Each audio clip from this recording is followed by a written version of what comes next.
কত সুন্দর শব্দ এই ভাগ্য, কিন্তু যতটা সুন্দর ঠিক ততটাই রহস্যময় এই শব্দ। কখন কি হবে কেউ জানে না। লোকে বলে যে ভাগ্যে যা লেখা আছে তার চেয়ে বেশি কিছুই পাওয়া যায় না, তার চেয়ে কমও কিছুই পাওয়া যায় না।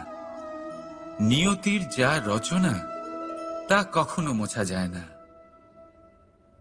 কিন্তু কেউ এইটা বোঝে না যে নিয়তি আপনার কর্মের দ্বারা বদলায়। যদি আপনি শুভ চিন্তা করেন, শুভ কর্ম করেন, তাহলে নিয়তি আপনার সাথে খারাপ কিছু হতেই দেবে না। কখনো আকাশে পাখিদের দেখুন, তারা কখনো ভাগ্যের উপর নির্ভরশীল হয় না। যতই ঝড় আসুক, যতই তীব্র হাওয়া দিক, ঘুরতে থাকে, একটা জিনিস জড়ো করে নিজের সৌভাগ্য, নিজের বাসা নিজেই তৈরি করে।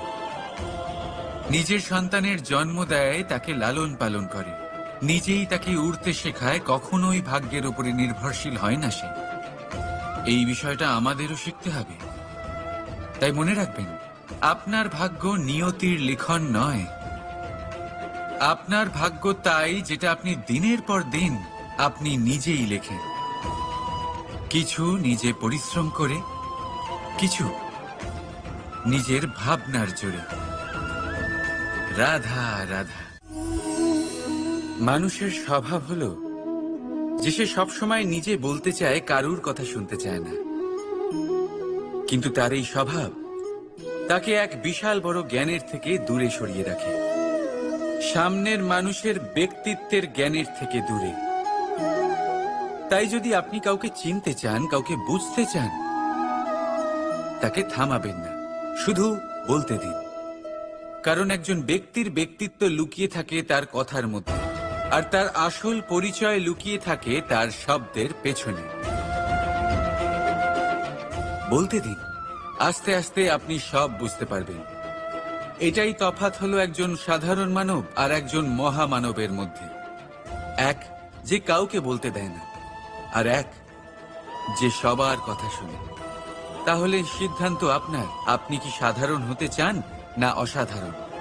কারণ এই ভবিষ্যৎ আপনার। রাধা রাধা। ভাগ্য আর কর্ম, এই দুই এমন শব্দ যাকে ঘিরে সমগ্র সংসার। কেউ বলে আমার ভাগ্যে এটা ছিল না, যা পেলে আমার জীবন অন্যরকম হতো। কেউ বলে আমার গত জন্মের কর্ম নিশ্চয়ই এমন ছিল, যে কারণে এই জন্মে এরকম ভাগ্য পেয়েছি আমি। এসব বাদ দিন আর একবার শান্ত চিত্তে ভাবুন। আপনি বুঝতে পারবেন যে ভাগ্য আর কর্ম এই দুই এই জন্মের।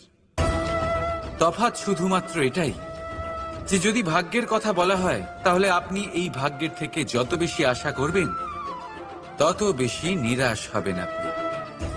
কারণ এই আশা আপনাকে কর্ম করা থেকে আটকায়। যদি কথা বলা হয় কর্মের, তাহলে নিজের কর্মের প্রতি যত বিশ্বাস রাখবেন তত বেশি সফলতা আপনার কাছে আসবে। তাই একটা কথা মনে রাখবেন, ভাগ্য আপনার কর্ম নির্ধারণ করে না, কিন্তু আপনার কর্ম আপনার ভাগ্যকে অবশ্যই নির্ধারণ করে। রাধা রাধা। এই সংসারে আলোর উৎস কি? সূর্য। এই সংসারে মিষ্টি জলের উৎস কি? নদী। এই সংসারে উচ্চতার প্রতীক কি হয়? হিমালয় পর্বত। আমরাও জীবনে এরকমই হতে চাই, সূর্যের মতো তেজস্বী হতে চাই, নদীর মতো পূজনীয় হতে চাই, হিমালয় পর্বতের মতো উচ্চতা লাভ করতে চাই। সব ঠিক আছে, কিন্তু তার জন্য আমরা কাজ কি করি? যদি এরকম আমরা হতে চাই, তাহলে সবার আগে সূর্যের মতো নিজেকে উজ্জ্বল করুন। সূর্যের সব থেকে বেশি আলো নিজের অন্তরে থাকে। নদীর মতো নিজের পথ নিজেই তৈরি করুন। পাথরের সাথে ধাক্কা খাওয়ার পরেও থেমে না যাওয়া শিখুন। হিমালয় পর্বতের মতো উচ্চতা লাভ করতে হলে সেটার মতো অটল থাকতে শিখুন। একটা কথা অবশ্যই মনে রাখবেন,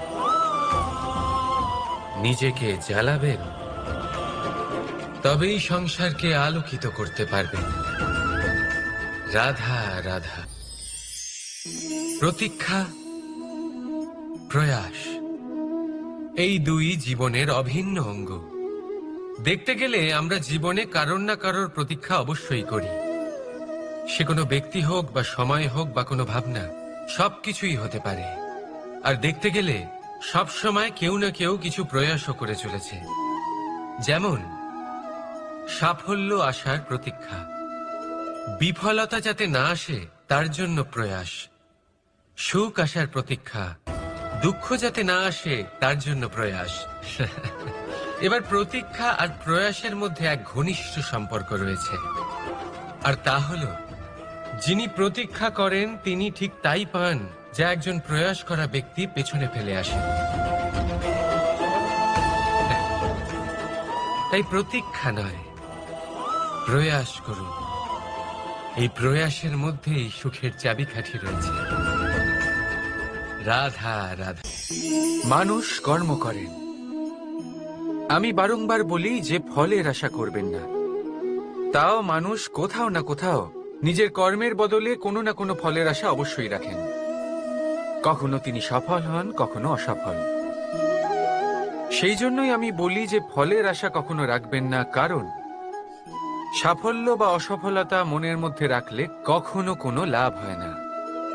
যদি সাফল্য মনের মধ্যে রাখেন তাহলে অহংকার জন্ম নেবে। যদি অসফলতা মনের মধ্যে রাখেন তাহলে এক হীনমন্যতায় আপনি ভুগবেন, যা দিয়ে কোনো শুভকর্ম হবে না। সেই জন্য শুধুই কর্ম করে যান, কর্মেই মগ্ন থাকুন। আর আসুন আমার সাথে ভালোবেসে বলুন, রাধা রাধা। বন্ধু আর শত্রু, প্রত্যেকের জীবনের একটা বড় অংশ এর উপরে নির্ভরশীল হয়ে থাকে। আপনার জীবনে সফলতা আর অসফলতাও এর উপরে নির্ভরশীল।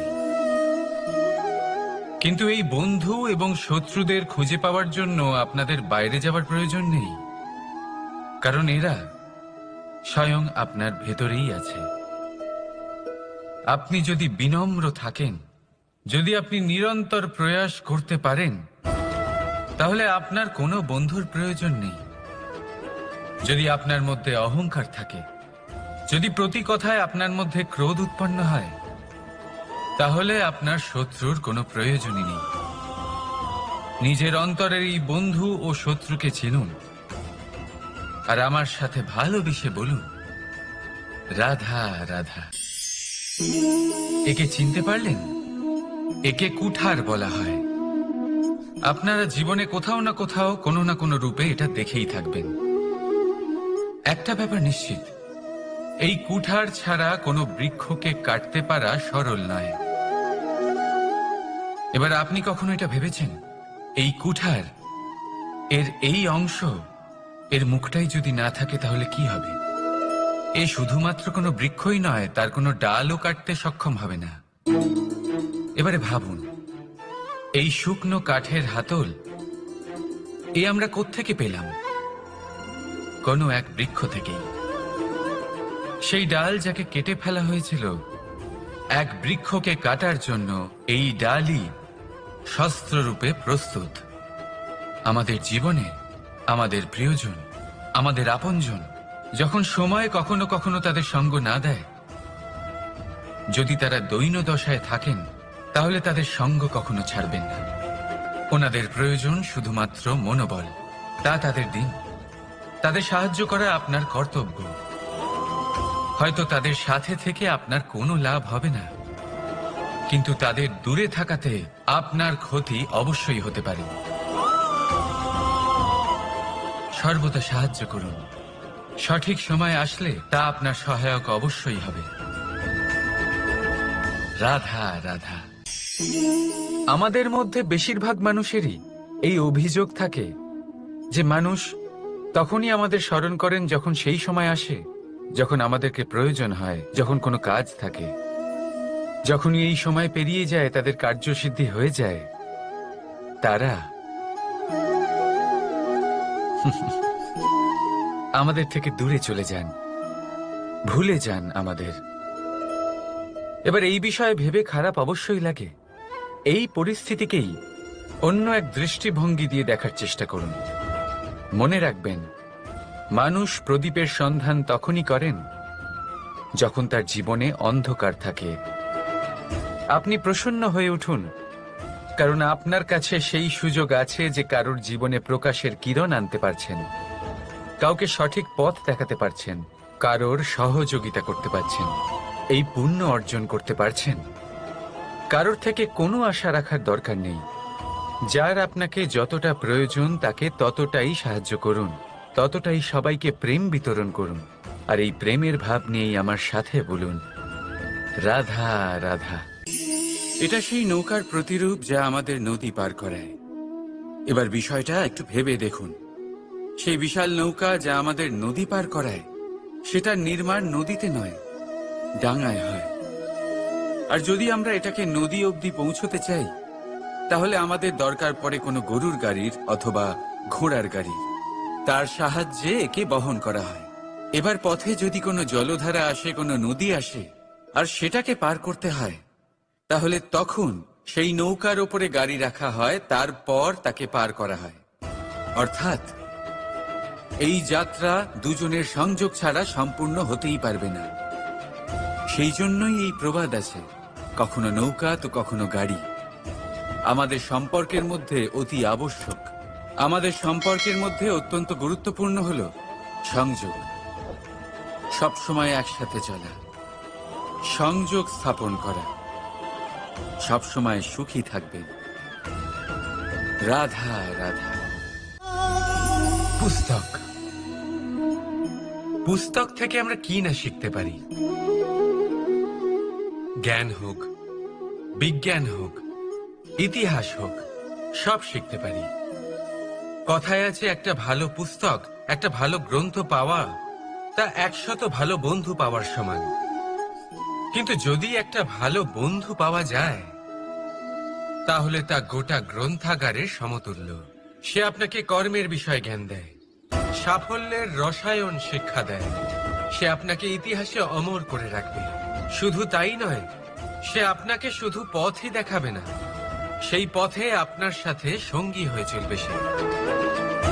সেই জন্য জীবনে যদি কোনো ভালো বন্ধুকে পাশে পান, তাহলে তাকে আপন করে রাখবেন, তাকে সামলে রাখবেন, জীবন সহজ হয়ে যাবে। রাধা রাধা। বর্ষা ঋতু শুরু হলেই পাখিদের মধ্যে চাঞ্চল্য বেড়ে যায়। আর সেটা হবে নাই বা কেন? বাসা ভেঙে যায়, বৃক্ষ ভেঙে পড়ে, প্রত্যেক পাখি তার থাকার জন্য একটা নতুন জায়গার, একটা ছায়ার, একটা ছাদের খোঁজে থাকে। শুধু একটা পাখি এসব কিছুই করে না। না তো তার এসব সমস্যা নিয়ে কোনো চিন্তা থাকে, না কোনো দরকার পড়ে।